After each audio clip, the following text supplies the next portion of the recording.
Good afternoon. We are here today from Roshni Media with Lori Matsukawa. I have known her for almost 2 decades and I've been following her. She's one inspirational lady who has worked hard for diversity awareness and she is an inspirational role model for all of us. So today we'll try to learn a little bit about her story and also about her as a Roshni inspirational person. Welcome to Roshni, Lori. How are Thank you? you. I am very good. And I'm so glad that you agreed to talk with me because I really want to offer some encouraging words to women, especially women of color, because there is a place for them here in the industry, in the broadcast industry. I want to encourage people to express themselves, to tell their stories in broadcast, on media, on all platforms, because we have to hear their stories. Yes. Uh, how does it feel to be a woman? This being a Women's Month, as you know, I think all months should be Women's Month. This being March, how do you see women in the news media? I think women have made huge strides in the last few decades, especially in media. We are seeing, of course, many women on camera, but we are also seeing many women in the back offices Yes. directing the business of news and the business of broadcast. And so I'm very encouraged by that. Not enough, not enough women back Yes, there, yes. but slowly I see the numbers improving. Yeah. So I'm going to ask you a few questions that everybody wants to know a little bit about you. So could you please tell us a little bit about you and also why were you so fascinated by the media? Why did you choose this profession? I was born and raised in Hawaii. My parents were school teachers, and so we didn't have a whole lot of money. So when I was in high school, I began looking for places to get scholarships so that I could go to college. And one of the places that I considered was a contest. In fact, a friend of mine came up and said, "Hey, if you join this contest, Miss Teenage America, and you win the contest, you could get a college scholarship and you don't have to wear a bathing suit, so you might even have a chance to win." So I said, "Oh, okay, I'll give it a try." And so I went to the Miss Teenage America pageant, and they judge you on your knowledge of current events, talent, and poise and personality, how well you can answer questions. Yes. I won the contest. Oh, What a nice. shock for a little gal from Hawaii. Yes. And so my senior year in high school, I was part-time student, part-time Miss Teenage America. And everywhere I went as Miss Teenage America, I was interviewed by journalists. And I thought, now that's a terrific job. I would get paid to meet Yes. people and learn about them and tell their stories. So that's when I started thinking about becoming a journalist. So when I went to college, I was able to kind of focus on communication, and I was interning at a newspaper in Hawaii. And originally I thought I would be a print reporter because that's what I did. Yes, yes. But then when I was talking to my managing editor, he said, "Lori, have you ever considered television?" I said, "No." He says, "You know, they hire women these days." That's how long ago. He says, "You might get a job on TV." I said, "Oh." So I got an internship at KPIX in San Francisco, my final year in college, and started applying for both kinds of work, print and television. And I got, out of 100 letters that I sent out, I got 2 yes letters back. One from the Los Angeles Times, they Okay. needed a business reporter, and one from a tiny station in Redding, California, population 20,000 back then, a very tiny town. And I was in the Greyhound bus station thinking, what should I do? Which job should I take? And I picked television because I thought it was a young person's job. Yes. You have to carry your own gear, you have to drive your own car, you have to pretty much be the only person doing your job. And I figured when I'm toothless and wrinkled, then I can be a print reporter. So this was my big plan. I would be a television journalist first, and then when I was toothless and wrinkled, I would be a print reporter. Yeah. And look at the irony, like print is almost kind of dying. It's this social media and the news media that's in there. What would be your opinion? As you know, Roshni Media is all about creating global diversity. So, what would be your thoughts on a need for one world or a need for diversity globally? I think it's important that we recognize that we are one world with many people in it, and we have to celebrate each other.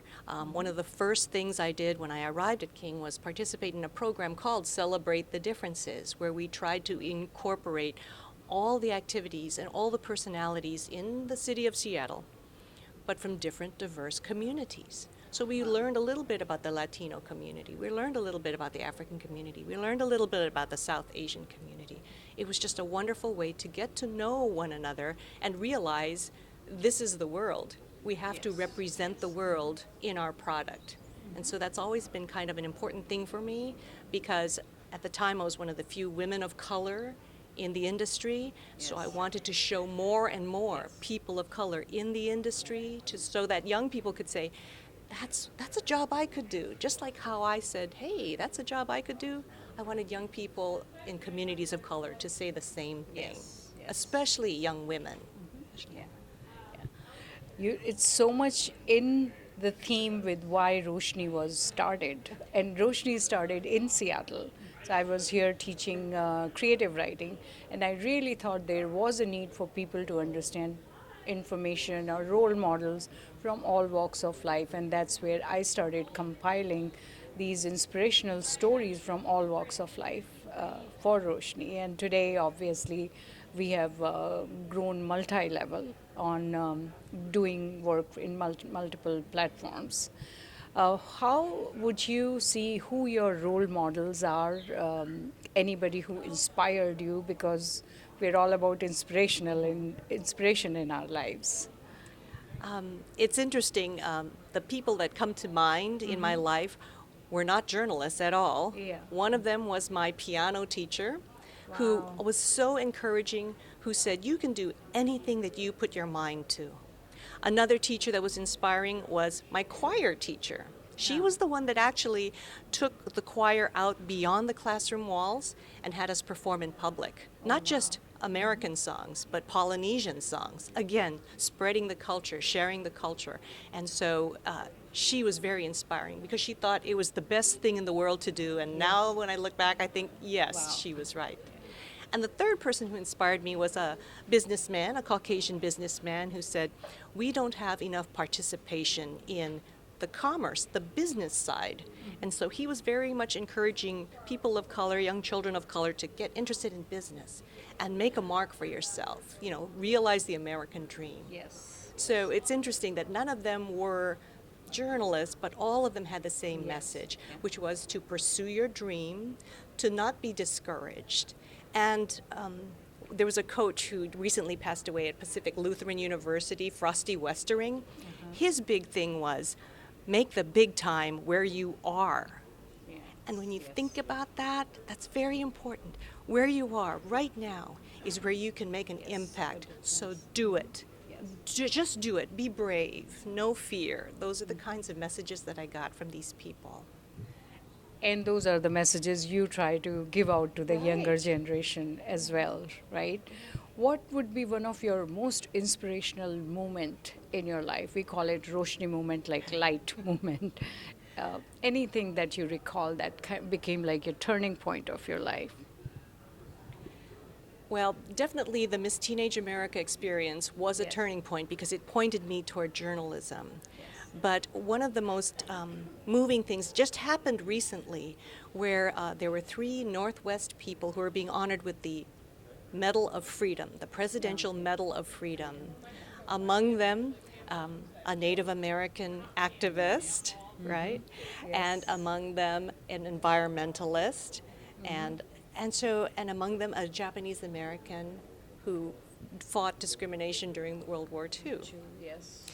So here was a chance to combine coverage of an important event featuring 3 individuals from different communities presenting their stories, which are so fascinating and so interesting. And being at the White House was such a thrill for me. And it was kind of one of those stories where I just kind of jumped out of my chair and said, we have to go do this. Yes. And it was one of those moments where if the boss said no, I was going to fight to the finish. But of course, the boss said yes. absolutely cover this story. And then to be in the same room with President Obama, our first African American president, raised in Hawaii. Yes. And so that was just so thrilling. To me, it was kind of a pinnacle. It was like telling the stories that are so important to our history, showing the communities of color and the successful role models we Yes. have. That was just a real Roshni moment. Yes. Thank you. I'm standing in the White I like- House East Room, Yes. talking to these people, talking about these people, sharing it. Yes. It was great. You being a woman and a role model, many young women obviously draw a lot of inspiration from you. So, what would be your message to the young women from all walks, all communities? What would be your message to them, to our women? I have two favorite sayings. The first one is an old surfing motto, which says, "No fear." As you go along your way, when it comes to relationships, when it comes to your job, when it comes to, your own country and community, have no fear. Do what you need to do. Do what you want to do. Have no fear. Don't worry about the competition. Don't worry what people will say about you. If it's a right thing to do, it must be done. And who better to do it than you? The second thing, and excuse me because I am a storyteller, Yes. there was one of my favorite rides at Disneyland is the Dumbo ride. You know, Dumbo the elephant goes around in a circle. And on the Dumbo ride is a little saying. It says, "Believe and soar." And you know the story of Dumbo. He believed he could fly, and he could. Yeah. And so I would like to share that with other women. I would like to tell them to believe and soar. Because it is only if you truly believe something that you Yes. will put forth the effort and achieve it. That's And you will soar. Yes. Right? Look at you. Yeah. She believes, she soars. So Yeah. Thank there you. you go. Thank you so much. And thank you for being part of Roshni. So, Thank you.